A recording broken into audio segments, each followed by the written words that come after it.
morning, everyone. Just wanted to give you an update about where I've been for the last month and the tour to America and Hawaii and then back into Europe. So I've been actually quite busy. In total, I've done 14 flights in the last 6 weeks. So it's been quite arduous with different time zones. I've crossed literally from Europe across all the time zones of America over to Hawaii and then back the other way.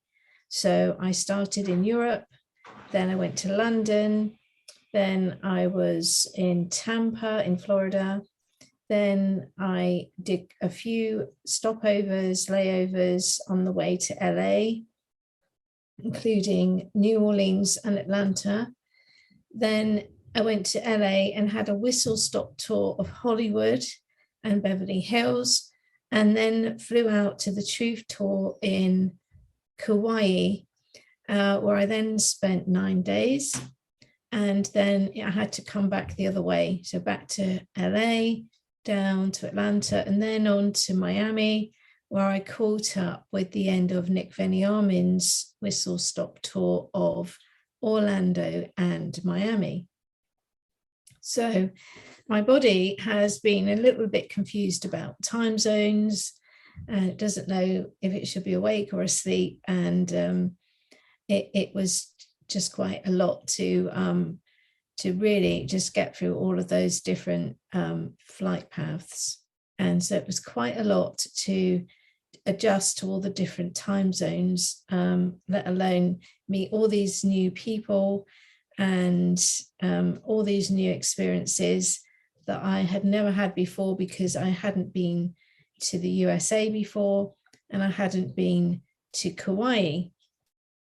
So today I was going to update you on some of those visits and the highlights and my experiences. So the first thing I was aware of when I landed in Tampa was I haven't been to this country before. So everything is being looked at with fresh eyes. And so the first impressions that I had literally as I stepped off the plane and I looked at the group of people around me on the shuttle was that these people are all asleep.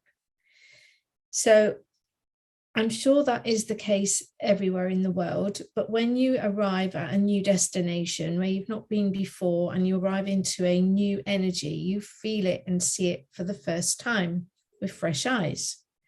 And this really was my first time. So everything was being seen without that lens of, you know, having lived there before or know the people and maybe have been dumbed down already by being in that experience.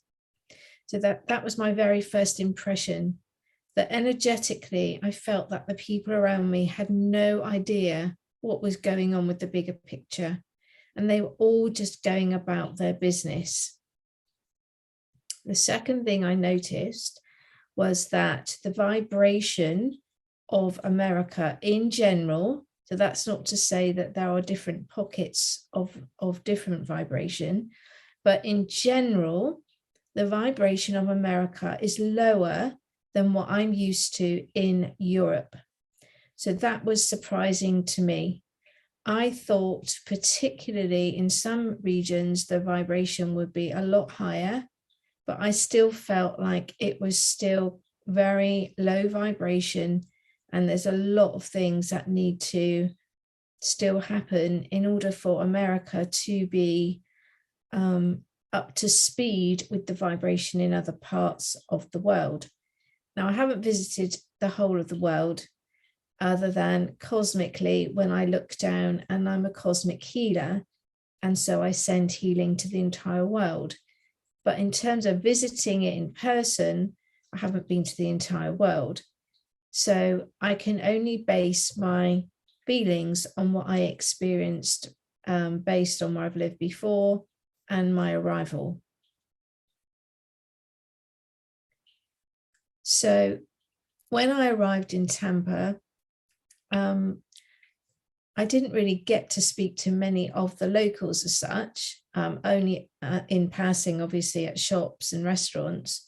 But I did decide to go to a local hairdresser while I was staying there. And I was the only one actually there that morning. And so I took the opportunity to kind of find out what was going on with the general location, how people felt. So I eased my way into it by saying to the hairdresser manager and the lady that was doing my hair, I said to them both, so is this a Republican state, Florida? And they said, yes, it is. And I said, so that would be what, like Ron DeSantis? And they said, yes, that's right, Ron DeSantis. I said, what do you think about him? And the owner said, oh, we love Ron DeSantis. He's doing really great work. So now I kind of had a bit of a green light, and I felt like I could start talking about things more openly. So then I said, so what did you think about Trump? And they said, both of them, that he had done really good things. And apart from the fact that he had a little bit too much ego, which I chuckled at, they said they really liked what he had done. And both of them had voted for him. So then little by little, this sort of opened up this dialogue with these two, this manager and this assistant, and they just couldn't wait to tell me everything. And so, they started to tell me about the transgender issues and how they didn't like that being taught and brought up in schools, the sexuality issues being brought up. And they were saying that the way that the children were being taught about sexuality was way too young. And they agreed with Ron DeSantis sort of stopping that, and the drag queen storytelling. And they were very aware of a lot of issues that I would call white hat awake issues. And once they started to talk, both of them, they couldn't stop. They just wanted to tell me everything that was on their mind, all the issues, how Ron DeSantis was dealing with them, and how they were going to vote for Ron DeSantis. And the owner of the shop said that she was going to run for mayor because she was so passionate about the issues that were presenting themselves in this modern society that they currently have, this modern setup. She felt like she needed to have a more prominent voice. And I explained to her briefly about, the election system and how it would be devolved in the future. And we would use probably something like Starlink so that the voting was more fair. And these two ladies were so excited by that prospect, because what they were saying was that things have to be devolved to local regions, because even in, say, Florida, Ron DeSantis won't necessarily understand all the regional, the locations and their specific needs. He'll only have an overview. And so they felt like the devolved political voting and the fact that local communities could vote for what they need, they thought this was amazing. They couldn't get enough of it. So now I had two women saying to each other who had worked together before for some time. They actually said, wow, I didn't realize you had the same politics as me. So what was interesting about that was that these two ladies worked in a salon together, which is quite an intimate place to be working together all day. You overhear people's conversations and things like that. You get to meet a lot of different people, and yet they didn't know each other's politics. And I felt like that was because people are afraid to kind of speak up about their politics, particularly if they're Republican. So when I had come in and stirred up this conversation, I couldn't, they didn't stop. They just wanted to tell me everything. And they were both very passionate. And then some more customers came in. And so the manager then obviously started to deal with her clients for the day. and I was with the lady that was doing my hair one-on-one, and she started to tell me her own personal story of what had happened to her. Now, what she was saying to me was that her husband was vetted by the FBI and the military, because his job was, he was an electrical engineer, and so he used to go into those types of buildings to do electrical work, and so he'd obviously had to been vetted in order to go into those buildings. So she told me that as she started to tell me the story. And then this horror story started to unfold about their children. So what she was saying to me, I'll just get my notes so that I don't miss anything. What had happened initially was that she had at the beginning of COVID, right at the very beginning, just as things were all closing down, she had, and her husband had, 2 children that at that point were 3 years old, and they were twins. And she described them to me as having blonde hair and blue eyes. And on this day, what had happened, it was just before the COVID shutdowns. The child had come out of the shower and slipped and bruised the top of his leg. It wasn't the sort of injury that needed to be taken to a hospital. He was just upset and shocked, and the bruise had obviously come out the next day. So when the mother then takes the child to school, this bruise was noticed by the teacher, and the school then called the mother and asked her how this bruise had happened. And she just said it was an innocent, he'd come out the shower, he'd slipped, he banged his leg. And it didn't need any hospital treatment. So what happened then was that the school called the CPS, which is Child Protective Services, and they asked that the CPS come to this child's house. So the mother didn't know that was going to happen. So now what happens is the CPS turn up at her house. So obviously she was in shock, as that isn't what she expected to happen. So I'm just looking at my notes to make sure I get everything the right way around. So now the CPS arrive, and she explained to me there was a lady in control of this, the CPS lady, who wasn't very pleasant. And she said to this lady, I want the child to be looked at by a designated doctor, that we are going to designate a doctor that you can use so that we can have the child checked over. And the mother said, why can't I use my own pediatrician, the pediatrician that this child has known since birth? And the CPS lady insisted, no, your child has to go to a designated doctor of our choice. So this mother, who is already awake, refused. She knew her rights, and she said, I'm not taking my child to your designated doctor. If you want me to do that, you're going to have to produce a warrant. So no warrant ever, so the lady went, the CPS, and no warrant ever was produced. And so consequently, nothing else happened after that. So a few days after this, or a week or so, the mother drops the children off at school, and then she's sitting outside in her car, and she's got her sunglasses on, and she's kind of looking down at her mobile. And the reason she was doing that was she was parked up, and she was taking a course at that time, and on her mobile was some notes that they needed to learn for their course. And what she did was she sat there for 20 minutes, is how she described it to me, with her head down, with her sunglasses on, and she was reading these notes that she had to learn for her course. And then the next thing she realized was someone was knocking on the window. So she's still on the school premises. So she thinks it might be because they're wanting to move her along, the security.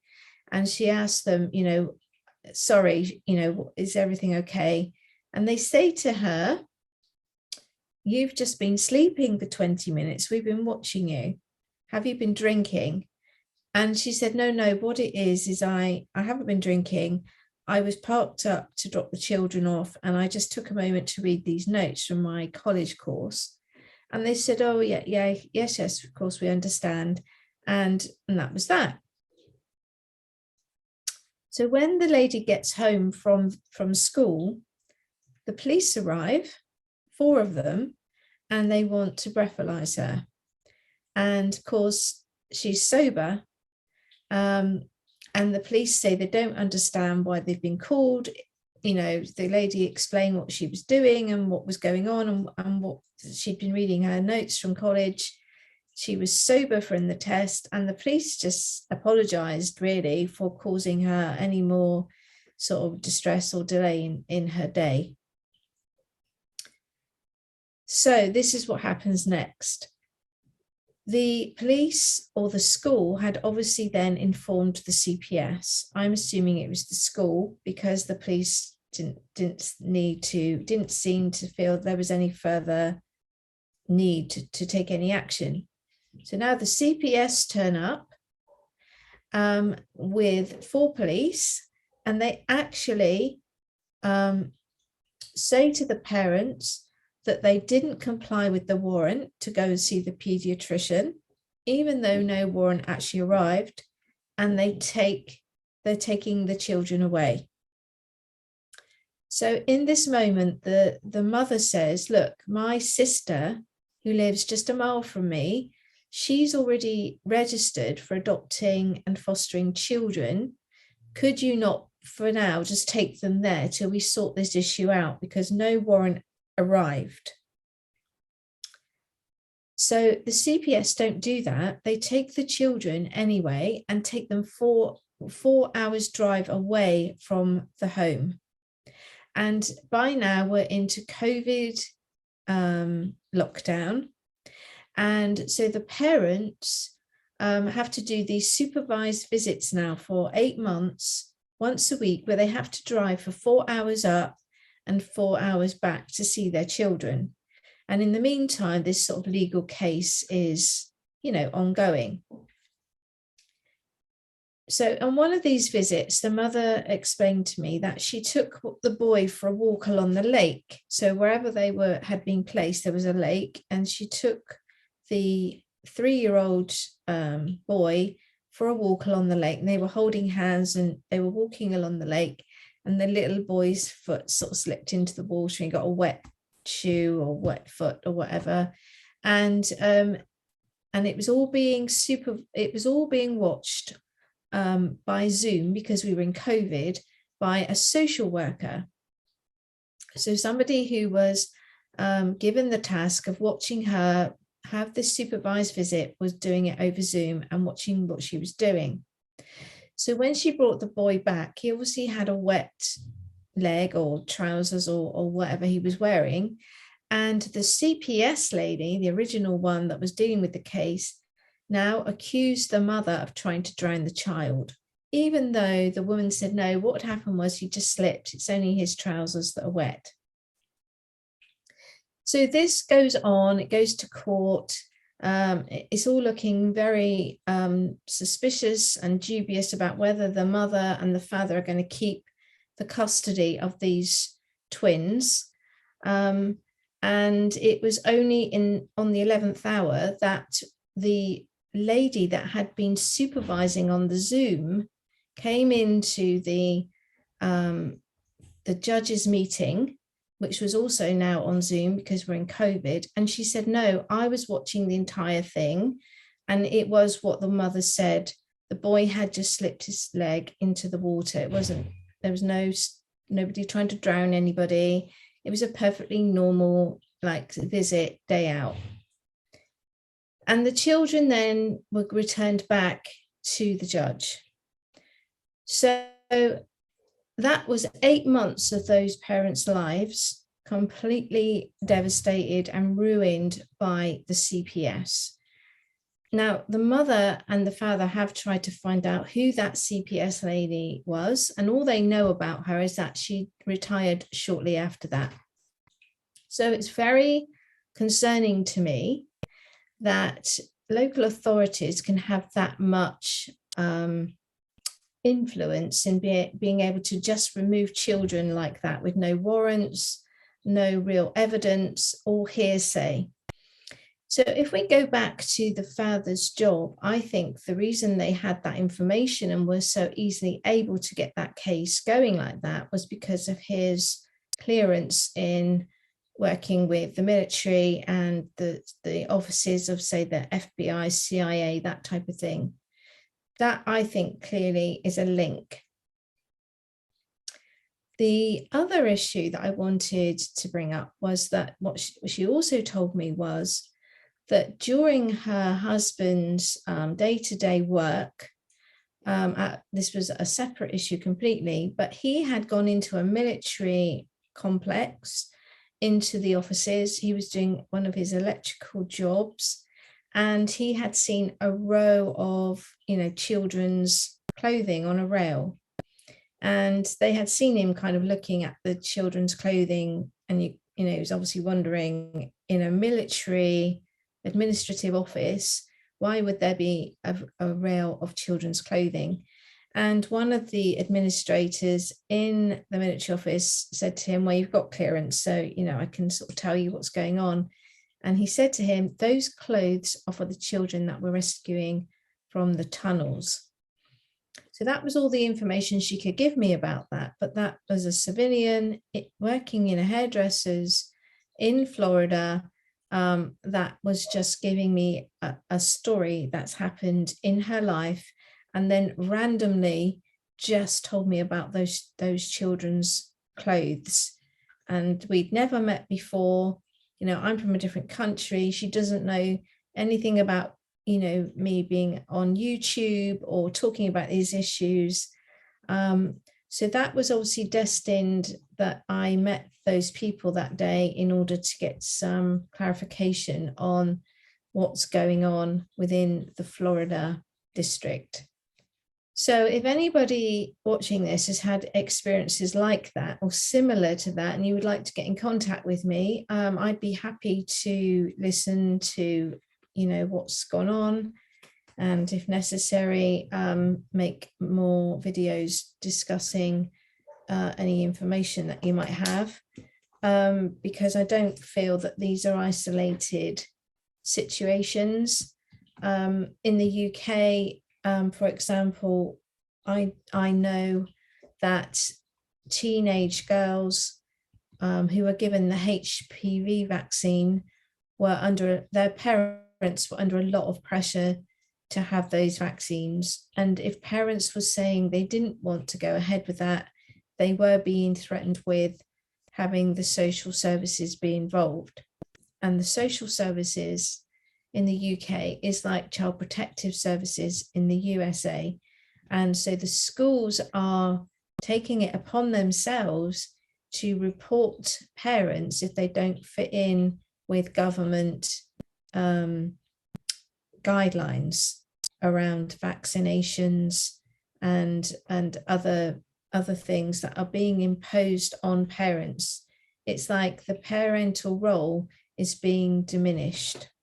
So the final part about being in Tampa was that I visited a couple of local parks actually, because I wanted to get sort of into nature a little bit and do some meditating. And what I found was, when I was lying on the ground in the parks or even on the beach, it was a very strange feeling of the ground below me being very sterile. And what I mean by that is there was no spiritual energy coming from the ground. So this is unusual. Normally, when you go into any natural space like a park or a wood or the beach, you get a very spiritual energy surrounding you. This is why you're advised to always go to nature whenever you can, to raise your vibration. And what I found with the ground below where I was staying was that it was very sterile. And as I said, the people generally didn't seem to be awake, and the vibration wasn't as high as I had expected it to be. In fact, it was lower than places I've currently visited or lived in. So as an energy worker and a spiritual teacher, these things I find very obvious, and I was actually quite surprised by that, how sterile the state of Florida is in terms of spiritual energy. So it needs a lot more work on it in terms of, one, waking up the people, and two, maybe having some energetic grid work done. So people that do energetic grid work, they're intuitively drawn to parts of the web of light. The web of light is part of the energetic system that surrounds Earth and the planet, and it sends spiritual energy over and below the Earth, and it connects into a grid, and it's that energy which is helping people on the Earth's plane to ascend. And I feel like the grids of light, the grids of energy below America, and particularly below Florida, need some assistance in certain areas. It's either that they're blocked on the way in to that state, or there are breakages in the network. So anybody that does energy work, who has any input about that, please contact me. I'd be interested to know your thoughts on that area in particular. So now I get to the second part of the visit, where I go through Tampa to New Orleans and then on to LA. Now, I was expecting when I arrived in LA for the energy to feel even more low than Florida, because, you know, I've heard about some of the issues that are going on with LA. And so this is what I automatically assumed. So interestingly, I arrived at LA, and as I entered into the energy of LA, the first thing I felt actually was that the vibration was quite spiritual and high, and that the mountains that surround California are actually creating this energetic protective ridge, which is high vibration. And I felt like the people within LA and that part of California were more awake than in Florida.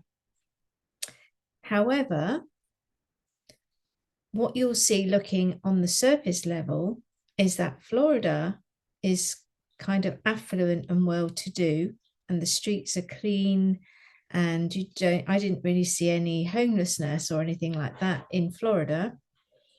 But when you arrive in LA, particularly downtown Hollywood, you see a lot of homeless tents, a lot of homeless people walking around with trolleys, and they really do look like they are in zombie land.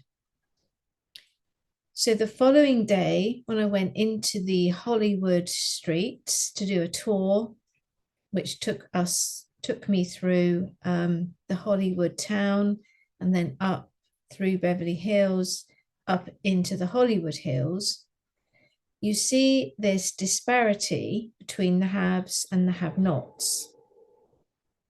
So in the Hollywood Hills is where all the elites have their homes. And then down in the Hollywood streets, where all the people and the shops are, it was the depravity there, the homelessness, the sadness was palpable. And you had these extremes in both directions. You could see extreme wealth in the sense that you could see the designer outlets, and exclusive shopping areas, whilst in the actual street you had people walking around like zombies. And when I say they were walking around like zombies, I've seen obviously homeless people before in London, but these homeless people, it was almost like their minds were completely gone. So in London, for instance, the homeless people, they are normally able to have a coherent conversation with you. Sometimes, of course, they do have addictions like alcohol, and that's obviously a different scenario. But these people in LA and California that were homeless, they didn't even have any comprehension, it seemed, of what was going on around them. And when I stopped to help one man that was dressed in what looked like a hospital gown, which was all frayed and had holes in it, he looked in a very bad way, and he had a trolley with his things in. When I offered him money to go and get something to eat, it was like he didn't understand what I was saying to him. He didn't understand this concept of being given money and being able to go and eat. So that to me was very interesting again, because this area of America did have good spiritual energy in its geographical and energetic grid. And yet you had the extremes of wealth and being poor. And my impressions of that were that it had been engineered that way. And I wanted to find out why it had been engineered by the government to be like that. So I did ask, what was going on with the whole of Hollywood, and why was it these extremes of the Hollywood Hills and then the Hollywood streets. So I said to them, this depravity in LA and Hollywood, this homelessness and this bad energy and all this filth that's everywhere, what is that all about? Because that didn't make sense to me, that a highly tourist region like Hollywood and LA would allow their streets to be so poorly cleansed, to allow homeless people to just be everywhere with no designated hostels or places of help that I could see. And obviously, as a tourist, it gave the feeling of not being safe, of feeling that you couldn't obviously enjoy your trip, because you were sensing and seeing so much pain around you. So their answer to me when I asked about this was that the white hats actually have a plan to overhaul these districts between 2026 and 2028. And that the problems that I witnessed, they're saying they have to the greater extent been engineered to make the Hollywood elites reassess the location where they're living. They said there is a plan in action to disperse the Hollywood elites so that the Hollywood Hills is accessible to everybody in the future. And so a lot of these mansions that they've been living in will be repurposed in the longer term. So instead of having this big community of very wealthy people and then this depravity below in the streets, the main streets where the shops are, there's a plan at the moment to make that so extreme that the Hollywood elites, if that's even the right word or right term, will choose of their own back to move from that location. So eventually the Hollywood Hills will become more accessible to everyday individuals, and you'll break up that community where obviously in the past it's been said that there's a lot of depravity. So that's one way of cleansing that area.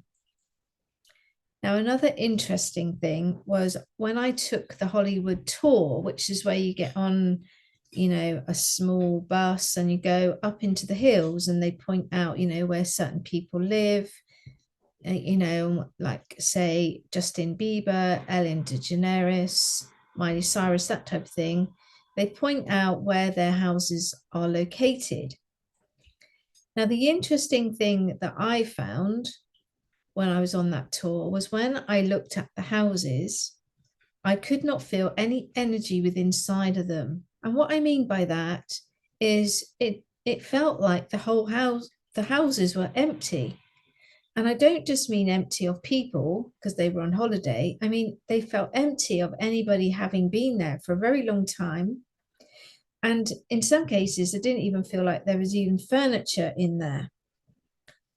So often when I extend my energy to places, like through remote viewing, that type of thing, I can feel if people are in a location, I can feel their general mood, and if there's obviously activity going on. So I just got the impression that a lot of Hollywood, I would say 95% of the Hollywood Hills is not actually has anybody living in it. So this was just another very interesting observation energetically. And I did actually ask them, you know, about the Hollywood Hills. And I said, were the Hollywood Hills homes, were they empty and why? And what they said to me was that the Hollywood Hills have been vacated recently by previously known stars who were aligned with the black hat or satanic principles. And it's only those that are working with the white hats that have been allowed to remain in their residences at the Hollywood Hills. So energetically, I did actually feel that. I did feel that Justin Bieber was in residence. I did feel that Ellen DeGeneres was in residence. I did feel that Miley Cyrus was in residence. A lot of the others, I would be very suspect as to whether there's actually anybody in those homes, even down to furniture. They felt energetically empty. So I will be doing a video about some Hollywood names separately to this USA tour video. And I should hopefully have that on my locals.com site in the next 10 days.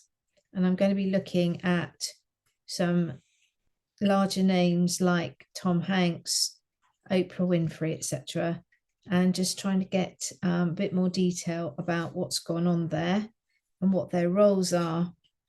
So after the Hollywood Hills and the Beverly Hills tour, I was only there quickly, you know, for maybe 36 hours. And then I was on my way to Kuaui. So I now had to leave LA and fly to with Hawaiian Airlines to Kuaui. Now, when I was on the plane to Kuaui, which Lewis Herms was on the same flight, he did send me a message about Starlink now being available to certain airlines, international airlines. And I did actually ask in general, is Starlink now available to everybody, or is it just, you know, the Hawaiian Airlines, or is it international? And they said that yes, the internet has recently become available during flights due to Starlink connectivity, and its frequency does not impact the technical equipment on the airlines, on the airplanes. So it seems like that was the first time in all of those flights of which I've had 14 different flights. And the Hawaiian Airlines was the first one where I could see clearly that they had a Starlink connectivity. So whether that's going to become available to all airlines quite soon or is already available, that's interesting to see, because they're saying that the frequency of the Starlink doesn't affect the technical equipment of the airlines. So now I arrive after a very long trip in Kuaui. So when I arrive in Kuaui, wow, now I really start to see somewhere that I would call spiritually awake and spiritually vibrant. The energy, once stepping off of the plane into Kuaui, was so different to the USA. It had a warmth about it, not just in the sense of the climate, obviously. It had a spiritual warmth, and the people of Kuaui are very awake. And they don't realize they're awake. So they are very kind and warm people in their culture and in their spirituality. And they work with a spiritual essence, even if they're not aware that they're doing that. So when I arrived in Kuaui, which was the beginning of the Truth Tour, what I very quickly had become aware of, actually even before I left Tampa, was how the truth movement is directly and indirectly infiltrated, that these kinds of tours are infiltrated by spiritual warfare. They're infiltrated on a spiritual level. As you know, we are going through a period of time in our consciousness where we are fighting the devil, where we're fighting the bad forces. So now when I was in Kuaui, the elevation in spiritual energy made it even more obvious to me that we're in a spiritual war between the good and the dark forces.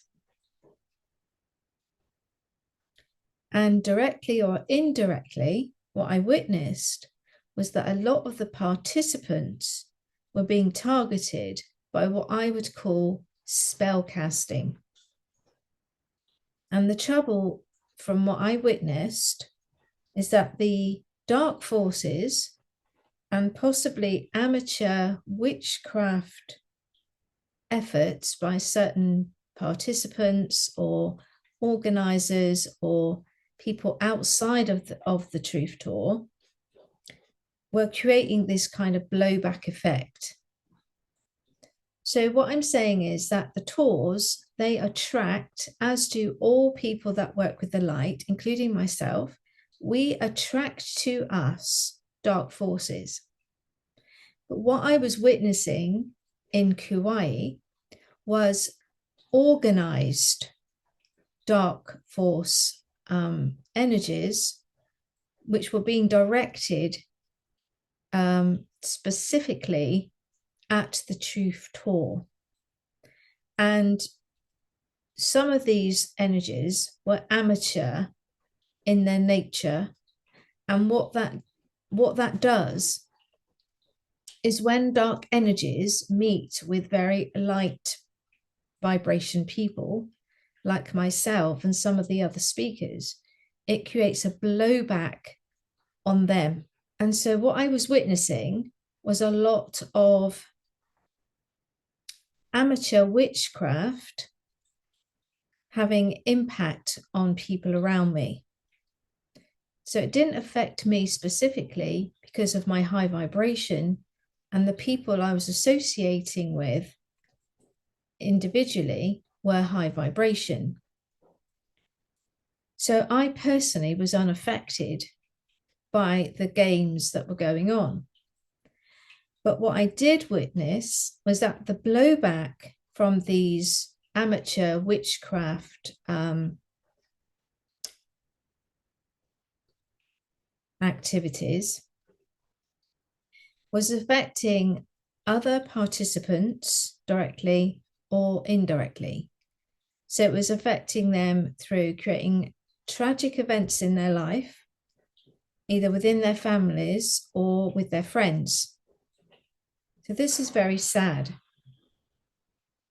So the high vibration of Kuaui meant that any energy that was good or bad would be amplified. So any vibrations of light would be amplified, any vibrations of dark would be amplified. So a very dangerous situation was happening, because whoever was behind these mixing up of dark energies, by sending it and working with it into Kuaui, created a massive blowback effect. So I took advantage of this beautiful energy, and I combined it with a beautiful talk from Michelle Xiao, who was another speaker on the tour, where she had talked about doing some energy grid work and I'm going to be interviewing her soon about that. And at the end of her speech, she talked about how the angels had given her a sign. And so I took advantage of her beautiful experiences and speech. And at the end of that, I then did outside a group angel meditation. So this large group, although it was quite hard to coordinate because we had so many people, what I did was create two circles, one within the other. And I raised the vibration with a spiritual mantra, and I use Rama Dasa Sa Se So Ang, which is a mantra which means sun, earth, moon, and infinity. And what it does essentially is by chanting this mantra, Rama Dasa Sa Se So Ang, it opens up your energetic system, it opens up your chakra system. So what Rama Dasa Se So Ang is designed to do is it's designed as a healing prayer, and it calls on the different elements of the world for the healing of yourself, or you can send healing energies to someone else. And it's a very powerful mantra where you use the earthly elements to create the healing energy.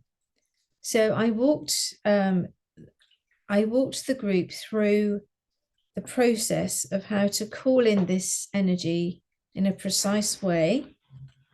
And I showed them how to ask exactly for what they needed in that moment, so that we could harness the energy. And we proceeded to call in everybody's guardian angels. So we were in this very spiritual island. We were on this very spiritual island.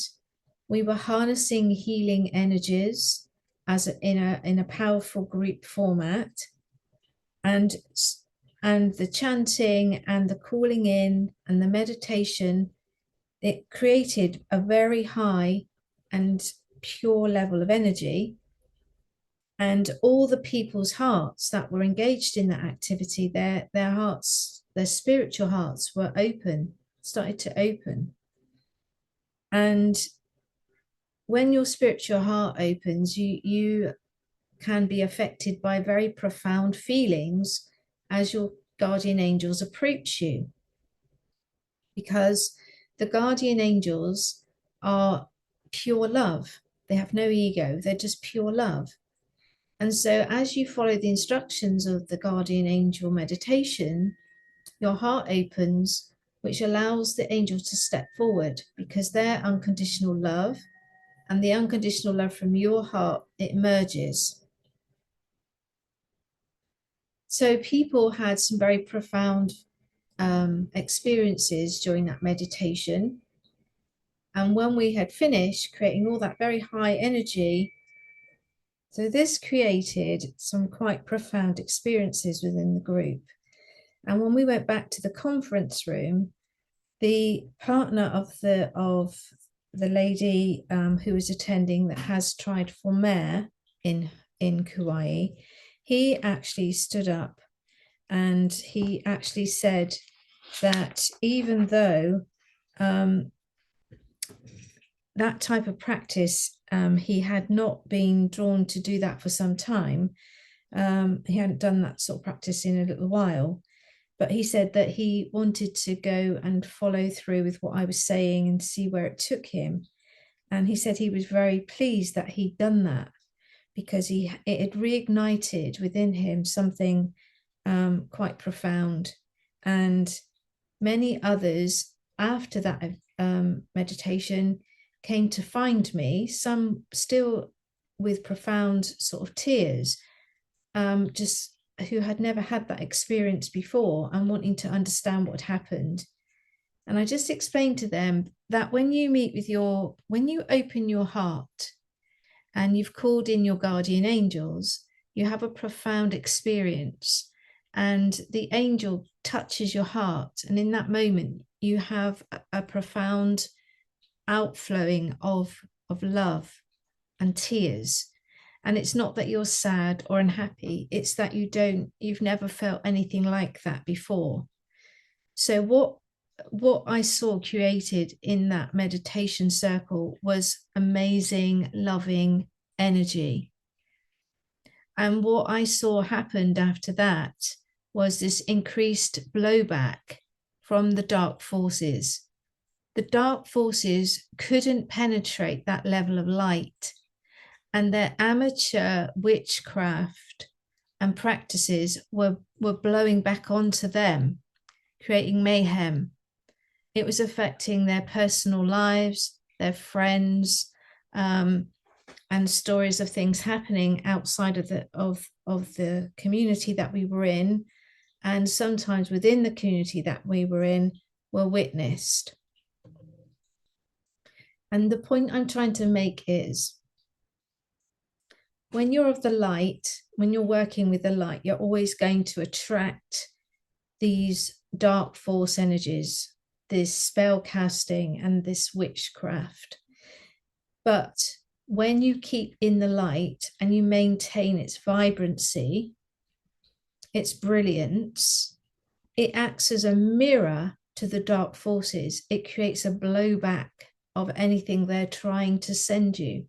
And you remain like an energy which is like Teflon. Nothing can stick. It just all washes over you. It just falls off of you. So when the dark comes at you, it just gets reflected back onto them. And when you're in a high vibration island, it blows back on them 10 times bigger. It amplifies it back onto them. It's very important to maintain your light, keep your vibration high at all times, so that the lower forces, the dark forces, which are attracted to try and disrupt you, they have no way of affecting you. It all just blows back onto them. And I saw some quite erratic behaviors from people that weren't maintaining high vibration because of this blowback. So it was a very interesting thing to witness as a spiritual teacher and a spiritual practitioner. So another interesting fact about Kuaui is that the Space Force have one of their depots actually on the Kuaui Island. And I couldn't believe it when I was actually sat one day at a table with one of the people that actually works at Space Force. And I was able to have a conversation with them about, did they know what Web 5, Web 7 was? Did they know about the overall plan to sign everybody in to a worldwide military software using these satellites? So at the Space Force Depot in Kuaui is where they make the actual physical infrastructure. This is where they make, this is my understanding, this is where they make the satellites that become part of the Starlink infrastructure. Now, this employee didn't know about anything I was talking about in terms of the Web 5, Web 7 software that would then run these satellites internationally. And they didn't know anything about any sort of treaties or formal paperwork or plans or procedures to get all the countries signed in to that Starlink system. Now, this might just be because they're told on a need-to-know basis. So this man's job was just in the design and development of the actual satellite equipment, or it might have been because they're under non-disclosure agreements. But this man didn't know anything about blockchain or the quantum aspects of, or that's what he told me, of how the satellites would all fit together. But I did find it fascinating to be able to talk to somebody that was in that industry, but didn't appear to know what the bigger strategic plan around that was. So the final part of my visit to the USA meant 2 more flights to LA, back to LA from Kuaui, down to Atlanta, and then into Miami, where I caught the tail end of Nick Veniamin's whistle stop tour to the USA. He had previously been in Orlando to host an event, and now we were all meeting down in Miami.